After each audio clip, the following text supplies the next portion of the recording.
वह सूर्य कुल रूपी वृक्ष के लिए कुल्हाड़ी हो गई। उस कुबुद्धि ने संपूर्ण विश्व को दुखी कर दिया।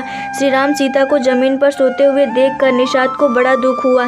तब लक्ष्मण जी ज्ञान, वैराग्य और भक्ति के रस से सनी हुई मीठी और कोमल वाणी से बोले, हे भाई, कोई किसी को दुख सुख का देने वाला नहीं है। सब अपने ही किए हुए कर्मों का फल भोगते हैं।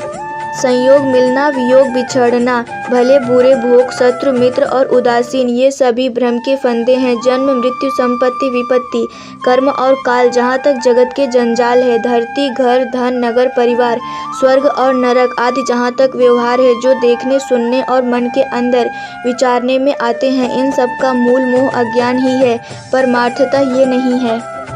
जैसे स्वप्न में राजा भिखारी हो जाए या कंगाल स्वर्ग का स्वामी इंद्र हो जाए तो जागने पर लाभ या हानि कुछ भी नहीं है, वैसे ही इस दृश्य प्रपंच को हृदय से देखना चाहिए।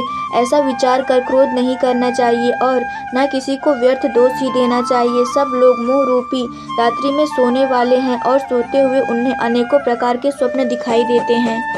इस जगत रूपी रात्रि में योगी लोग जागते हैं जो परमार्थी हैं और प्रपंच माइक जगत से छूटे हुए हैं। जगत में जीव को जागा हुआ तभी जानना चाहिए जब संपूर्ण भोग विलासों से वैराग्य हो जाए। विवेक होने पर मोह रूपी भ्रम भाग जाता है। तब अज्ञान का नाश होने पर श्री रघुनाथ जी के चरणों में प्रेम होता है। हे सखा, मन, वचन और कर्म से श्री राम जी के चरणों में प्रेम होना, यही सर्वश्रेष्ठ परमार्थ पुरुषार्थ है।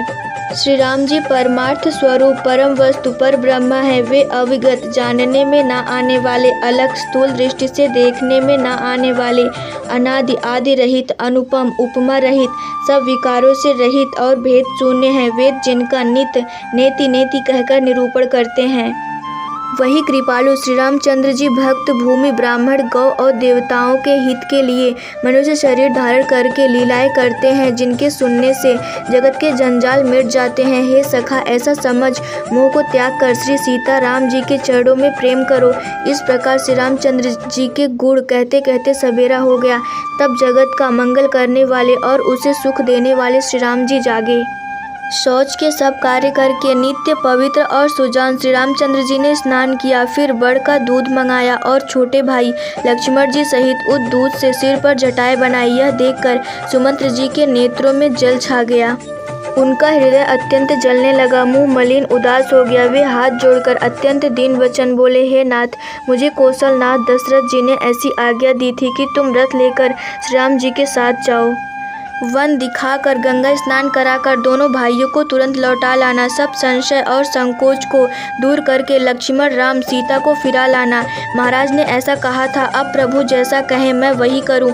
मैं आपकी बलिहारी हूं। इस प्रकार विनती करके वे श्री रामचंद्र जी के चरणों में गिर पड़े और उन्होंने बालक की तरह रो दिया और कहा, हे तात, कृपया करके वही कीजिए जिससे अयोध्या अनाथ ना हो। श्री राम जी ने मंत्री को उठाकर धैर्य बांधते हुए समझाया कि हे तात, आपने तो धर्म के सभी सिद्धांतों को छान डाला है। शिबी, दधीचि और राजा हरिश्चंद्र ने धर्म के लिए करोड़ों अनेकों कष्ट सहे थे। बुद्धिमान राजा रंती देव और बलि बहुत से संकट सहकर भी धर्म को पकड़े रहे। उन्होंने धर्म का परित्याग नहीं किया।